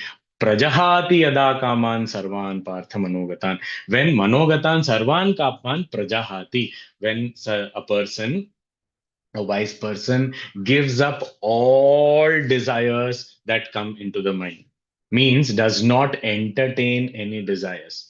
See, desires may come, it may arise, but if we entertain them, that is what persecutes us. If we do not entertain them, it doesn't persecute us. And sometimes when I grow out of them, then they don't come also to my mind. So Puja Gurudev used to give this very beautiful example of a family going into a fair. So there is a sari shop. So then the mother is attracted inside, but the son and the husband, like both are not attracted. The mother has gone. The mother goes inside. Then next, there is a men's suiting shop or something like that. So the father is attracted, the mother and son are completely detached. And there is a toy shop, the child is attracted, the other two are, the parents are completely detached. So which means that there are things that we get attracted to, maybe not everything, but then if there is an attachment, that will persecute me. But if I am not entertaining those desires, then it is not going to create any problem to me. So once I have given up entertaining all these desires, and how will I stop entertaining all these desires? When I have had a full sumptuous heavy meal, a feast, and after that, if someone comes and offers us anything to eat, what do we say? That there is no, I can't eat. I don't want anything. Even if it is the tastiest thing in the world, even if it is something that I love eating, at that time, I feel so full that I say, I don't want. No, we may say that you pack it after 2 hours, I will go home and eat. That we may say, but at that time we won't have anything. What does it mean? It means that when we are full, we don't entertain any desires. So Prajahati Yada Kaman is the first line. But what is the cause of that? The second line, Atmani Eva Atmana Tushtaha. When one is feeling fulfilled in oneself, Atmani Eva, in oneself, Atmana, by oneself, Tushtaha is fulfilled. Such a fulfilled person only is called Sthita Prajna, a man of wisdom. And that steady wisdom, the man of steady wisdom, when we say man, understand man, woman, both, okay? Because sometimes these days we have to be very careful about pronouns also. But a person of wisdom. So whatever the expressions may be whatever, that they don't get attached, they keep easily moving about in the world of objects also, they are completely detached. But the most important thing is they have found fulfillment within themselves, and that is the reason they are able to uh, live a life of complete detachment and live a life in the moment. So this is very important, that living a life in the moment. That is what he at the end says, Nirmamaha Nirahankaraha Samadukha Sukhaha.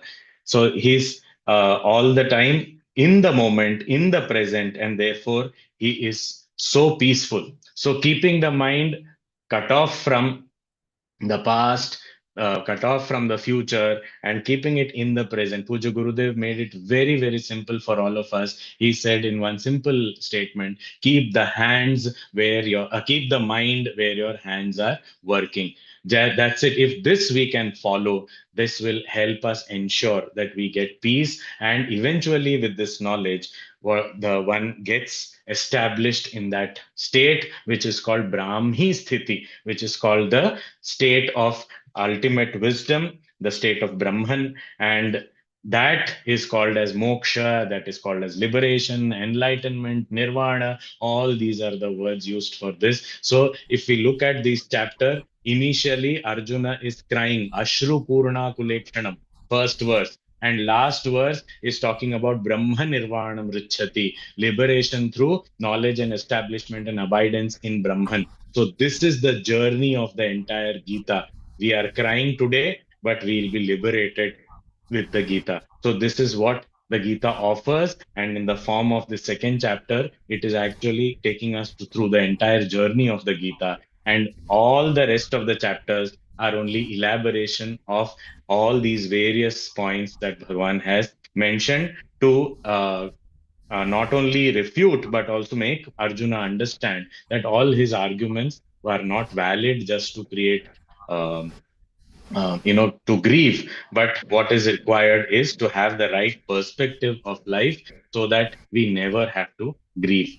So we also wish and pray that we are also able to walk this path, and through our day-to-day weepings, we are able to get out through this knowledge and through karma yoga to get established in this wisdom so that we never grieve, and we also spread this joy and peace all around the world. Thank you very much for this opportunity. And now we can proceed with the. Thank you so much, Swamiji, for the wonderful speech. And I think he has covered almost the entire chapter 2 in such beautiful, lucidity and clarity of thought, without missing almost any point in the chapter.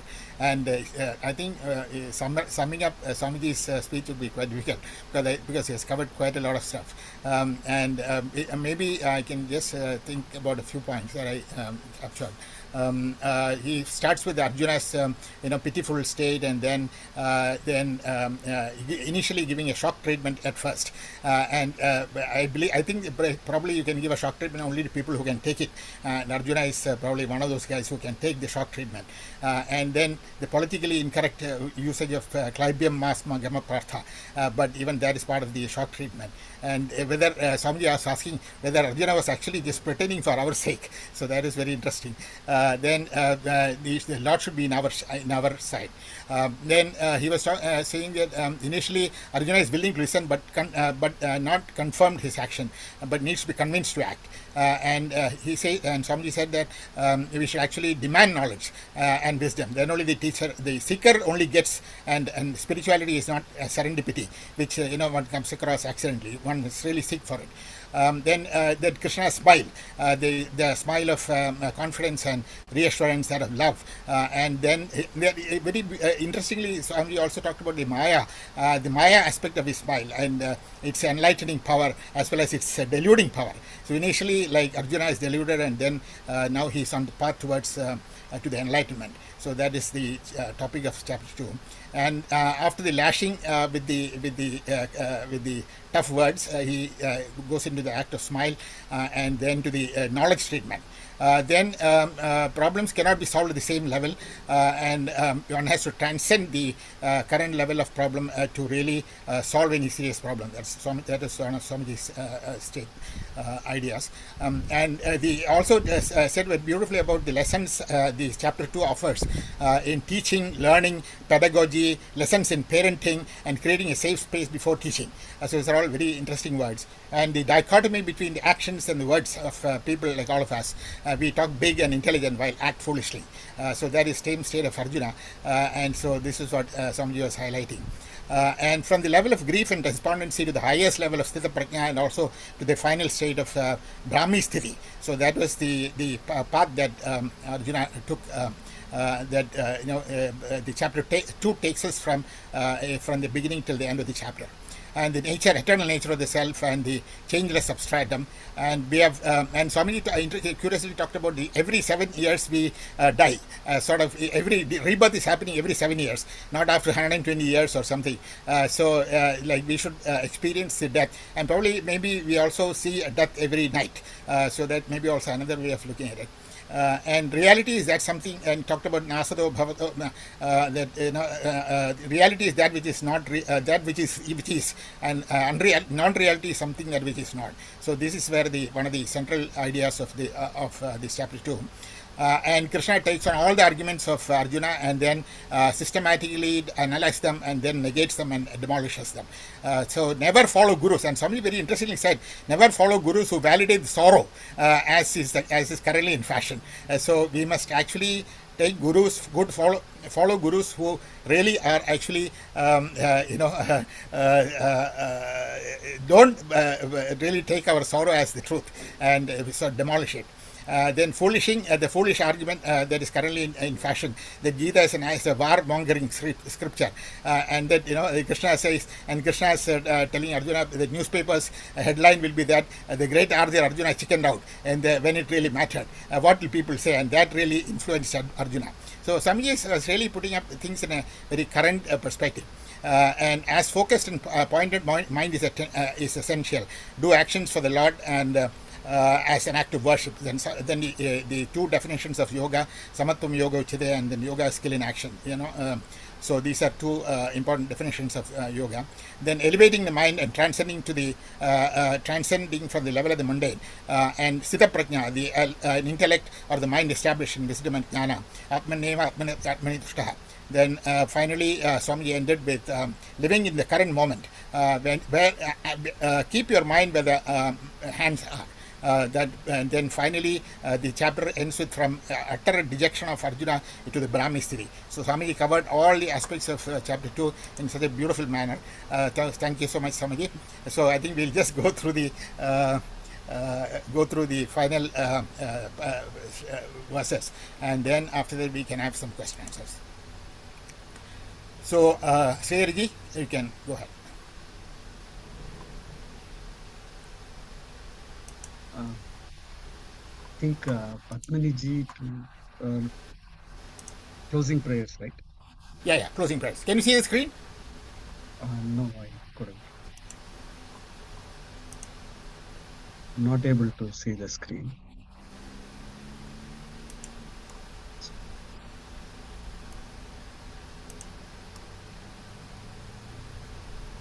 You don't see the screen? Okay, then I think you, whatever is closing prayers you have, you I can see you, Krishna Kumar ji. Oh, sorry, I'm not sharing. Oh, sorry, my apologies. Yeah. Can you see now? Yes. Okay, sorry. My apologies. Om Namo Bhagavate Vasudevaya Dhanvantaramurtaye Amritakalashahastaya Sarvamaya Vinashanaya Trailokyanataya Mahavishnave Swaha. Om Achyutaya Namaha, Om Anantaya Namaha, Om Govindaya Namaha, Om Achyutaya Namaha, Om Anantaya Namaha, Om Govindaya Namaha, Om Achyutaya Namaha, Om Anantaya Namaha, Om Govindaya Namaha. Vasudevasutan devam Kamsachanuramardanam Devaki Paramanandam Krishnam Vande Jagadgurum Kayena Vacha Manasendriyairva Buddhyatmana va Prakrute Svabhavat Karomi Yatyat Sakalam Parasmai Narayanaayeti Samarpayami Narayanaayeti Samarpayami Sarve bhavantu sukhinah Sarve santu niramayah Sarve bhadrani pashyantu Ma kaschid dukkha bhag bhavet Sarvesham swastir bhavatu Sarvesham shantir bhavatu Sarvesham purnam bhavatu Sarvesham mangalam bhavatu Loka samasta sukhino bhavantu Loka samasta sukhino bhavantu Loka samasta sukhino bhavantu Om Purnamadah Purnamidam Purnat Purnamudachyate Purnasya Purnamadaya Purnamevavashishyate Om Shanti Harihi Om Tat Shri Gurubhyo Namaha Harihi Om.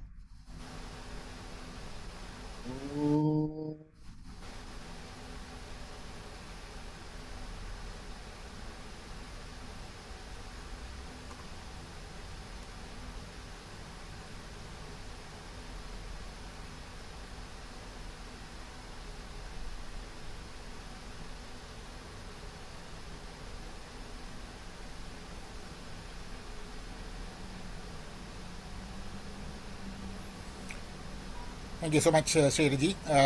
And a couple of announcements. We are having this International Gita Forum going on right now at the Potong Pasir Temple, so that is there today as well as tomorrow. So please, people who are in Singapore, please do attend.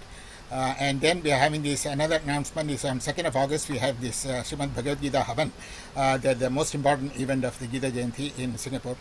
So that is happening at PGP Hall, the ground floor area, between 7 a.m. to 1 p.m. All are welcome. Then we have Krishna Manjari happening on the 12th of September. So details will be available at the Gita Jayanti website. And thank you so much. And before we close, this is and we'll have question answers from all the people who can ask till Swamiji is available. I think Swamiji wants to leave by 12:30 or something, right, Swamiji? Yes. So I think we'll have only time for maybe a couple of questions. And the next session will be on 18th, and it will be the speaker will be Srimati Brinda Karanamji. So see you all on the level on the session 3, 2 weeks from today. And now we can open up the session for people to ask questions. So people who want to ask questions can kindly unmute yourself, and then you can ask the questions.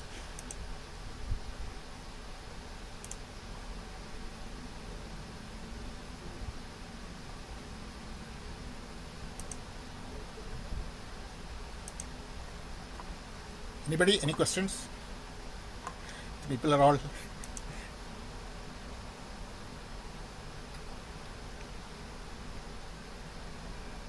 Namaskaram, Swamiji. Let me video. Namaskaram, Swamiji. Hari Om. Hari Om. This Karmanyevadigarasya Mahabaleshwara. There is a small thing. It says when the body and Atma is different, there is no need to have a right for the actions of different between two body on thing. That is one of the explanation given as why you did not worry about the right on the result. Is it anything in that Vedantic sense also it was told, or from the physical body point of view? As we saw, Bhagavan talked about the Jiva standpoint. It is the Jiva who is performing the actions, and the doership of actions also is in the Jiva only. So the one who is the consciousness limited and identified with the body, body-mind complex, is the one who is performing the actions. And therefore, action is inevitable for the Jiva. But if we want to get out of it, then we have to know what is the right action. So that right action is karma yoga, where it is said karmanyeva adhikarahate ma phaleshu kadapi. So if we think about even modern example of, let us say somebody has got a rigorous imprisonment. In the prison, they are supposed to be working. So when the action is, you cannot escape work. But if you work the right way and do the right things, then you will be able to get a quicker release because of your good behavior. So similarly, we are also in a rigorous imprisonment, and we cannot escape. But if we transform our work into karma yoga, then we will get quicker release. So that is the reason Bhagavan is saying karmani yoga.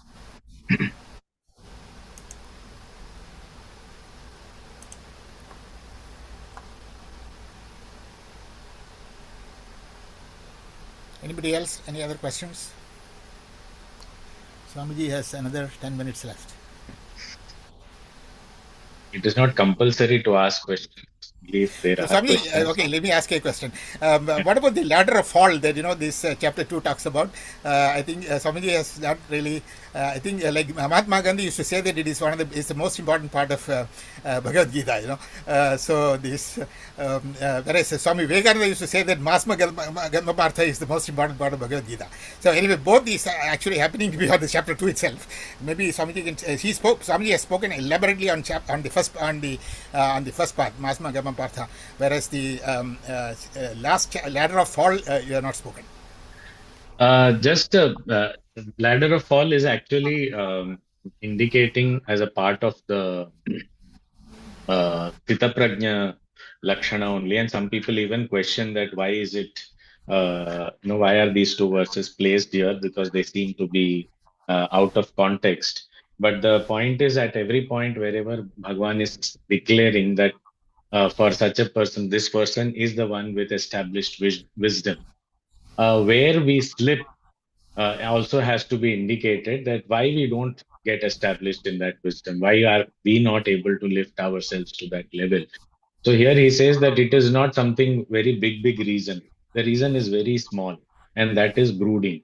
That's all. So brooding is something that looks like very harmless, but that is the one which brings us to the downfall completely. So that is why he is indicating that in between.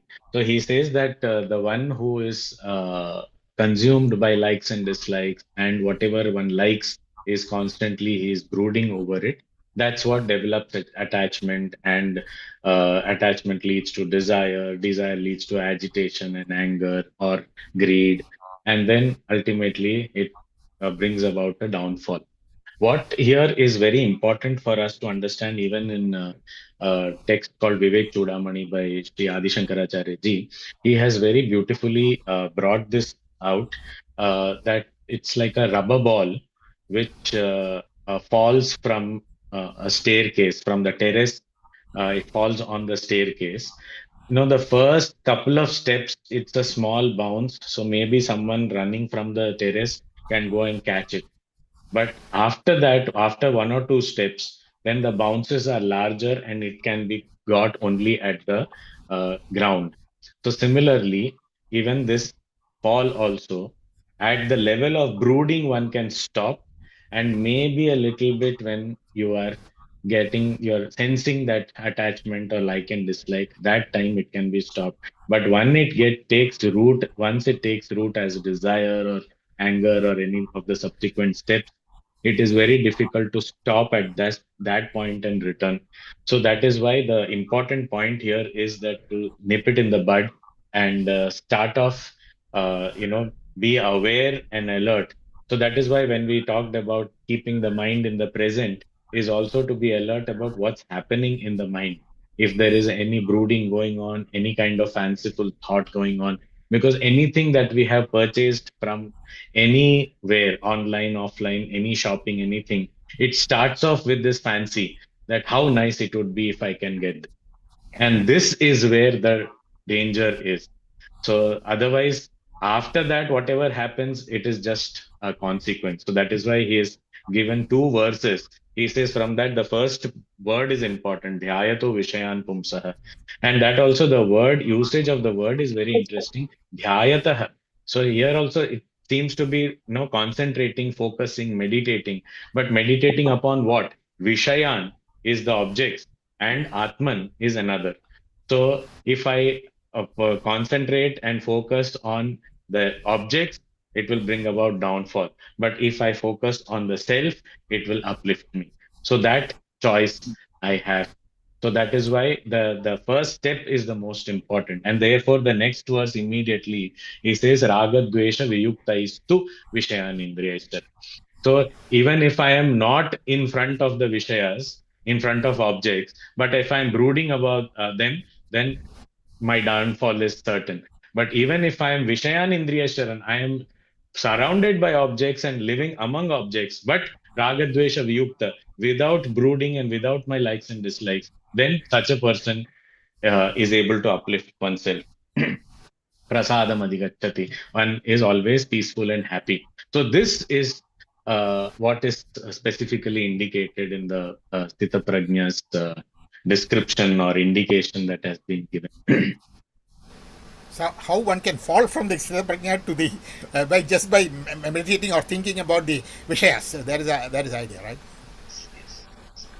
Yeah, very much. I would also like to take this opportunity to also let everyone know that as a as a campaign, all of you must be knowing that Chinmay Mission is celebrating its 75th year this year, and as a part of that, a campaign has been launched for spreading this Bhagavad Gita, especially to people who don't even know about it, at least 5 verses of the Gita everyone must know.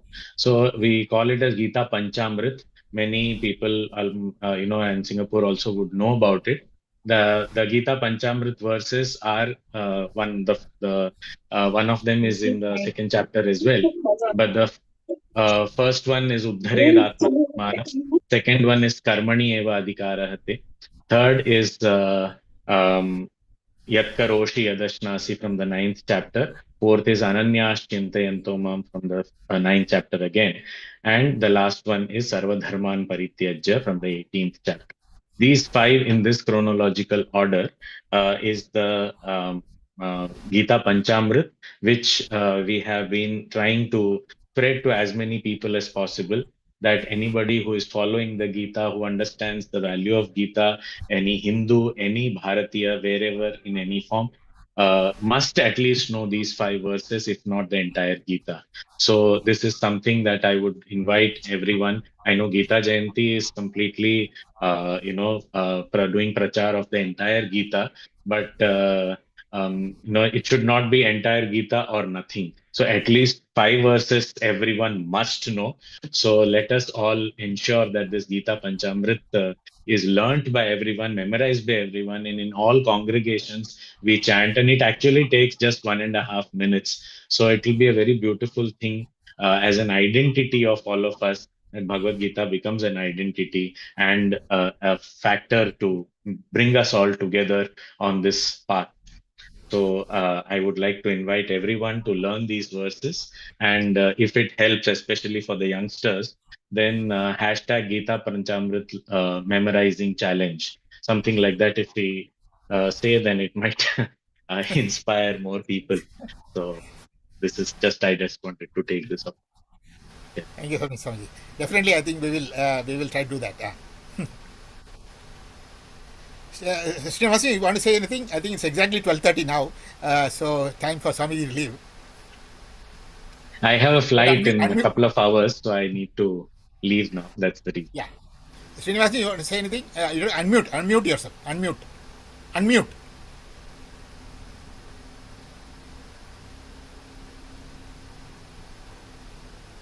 No, it has been a very beautiful lecture by Swamiji. It is such a vast chapter, almost the second longest in the Gita.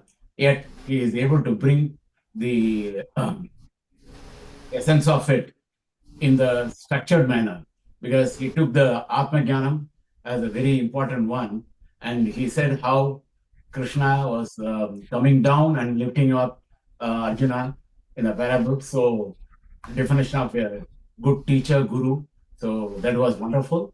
And then he just took us to the intermediate slokas, concluding the Prasad Buddhi for any action we do, and then Sita Pragya.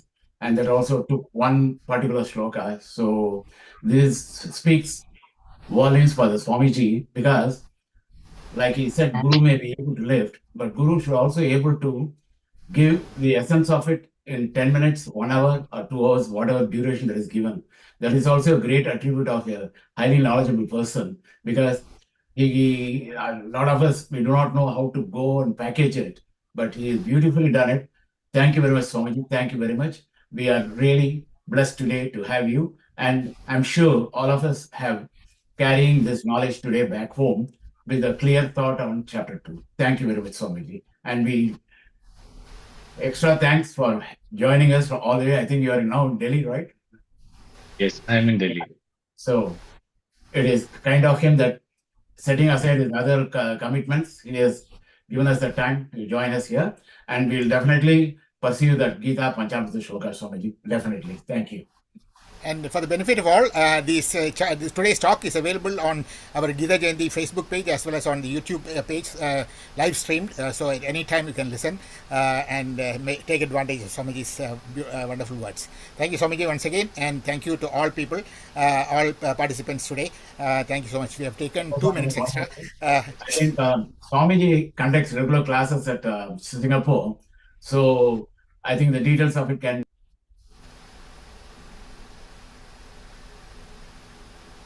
I think he got excited. Yeah, I think Srinivasanji is.